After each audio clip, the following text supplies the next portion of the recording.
बंगला खाली नहीं करने वाले पूर्व मंत्रियों को नोटिस दिया गया है। पूर्व विधायकों को बेदखली का नोटिस है। 28 नेताओं के बंगले के बाहर नोटिस चस्पा कर दिए गए हैं। 24 पूर्व मंत्री हैं, 4 पूर्व विधायक हैं जिन्हें नोटिस दिया गया है। तो मध्य प्रदेश की राजधानी भोपाल, जहां बंगला नहीं खाली करने वाले ऐसे पूर्व मंत्री हैं, पूर्व विधायक हैं जिन्होंने अभी तक बंगला ही खाली नहीं किया, बेदखली का नोटिस जारी कर दिया गया है। ऐसे 28 नेता भी हैं, आपको बता दें, जिनके बाहर यानी बंगले के बाहर नोटिस चस्पा कर दिया गया है। कुछ ऐसे भी हैं जो शिवराज सरकार में मंत्री रहे हैं, लेकिन डॉक्टर मोहन यादव सरकार में उन्हें मंत्री पद नहीं मिला, लेकिन उसके बाद भी वो अभी तक बंगले में बने हुए हैं। विशेष संवाददाता अनुराग मालवीय ज्यादा जानकारी के लिए हमारे सहयोगी हमारे साथ जुड़ गया। अनुराग, हमने देखा था कि 29 फरवरी तक बंगला खाली करने का नोटिस पहले दिया गया, लेकिन उसके बाद भी ये बंगला खाली नहीं कर रहे। क्या कोई खास वजह?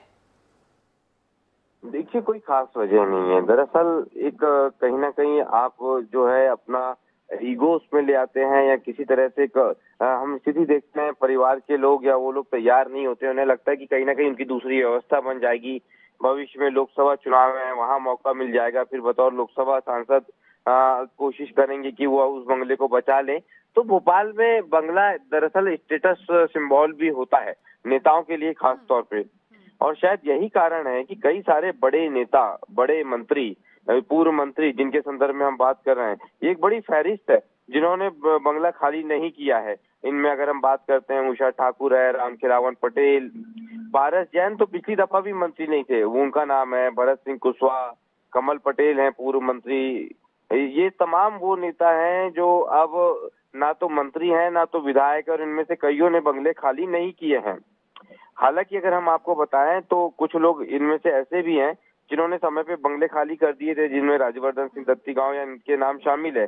पर अगर इस संख्या की बात करें तो किस तरह का ये आंकड़ा बड़ा है, इससे समझा जा सकता है कि 28 नेताओं के बंगलों पर ये नोटिस चस्पा किए हैं, और इनमें अगर देखा जाए तो 24 पूर्व मंत्री और 4 पूर्व विधायक हैं।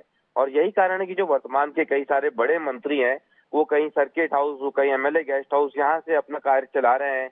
उदय प्रताप सिंह जैसे सीनियर मंत्री जो है वो सर्किट हाउस में ठहरे हैं। धर्मेंद्र लोधी जैसे बड़े विभाग के मंत्री एमएलए गेस्ट हाउस में रुके हुए हैं। तो परिस्थितियां ठीक नहीं है, और यही कारण है कि इतना बड़ा कदम जो है अब विभाग को उठाना पड़ा है, और मंत्रियों, पूर्व मंत्रियों और विधायकों को नोटिस देने पड़े हैं। लेकिन अनुराग, ये नियम भी तो है कि कहीं ना कहीं लोक परिसर में जिस तरह से अगर अनाधिकृत उपयोग कर रहे हैं, तो बेदखली का भी कहीं ना कहीं नियम का प्रावधान है। देखिए, बिल्कुल नियम का प्रावधान है। हमने देखा था सज्जन सिंह वर्मा के खिलाफ ये इस तरह की कार्रवाई हुई थी। कुछ और नेताओं के घर पे वो पहुंचे गए थे और बंगले खाली कराने की कोशिश की गई थी। ब्रजेंद्र प्रताप सिंह, माफ कीजिए, ब्रजेंद्र सिंह जी जो थे पूर्व मंत्री, उनके साथ में ये हुआ था। तो अब बेदखली की कार्रवाई कब होती है देखना होगा, लेकिन तब की बात अलग थी, क्योंकि जिन लोगों के बंगले खाली कराए गए थे वो दूसरी पार्टी के थे। इस दफा तो अपनी पार्टी के नेताओं से सरकार परेशान है। जितने नाम हम आपको बता रहे हैं, ये सब वो लोग हैं जो भारतीय जनता पार्टी के पूर्व मंत्री या पूर्व विधायक है।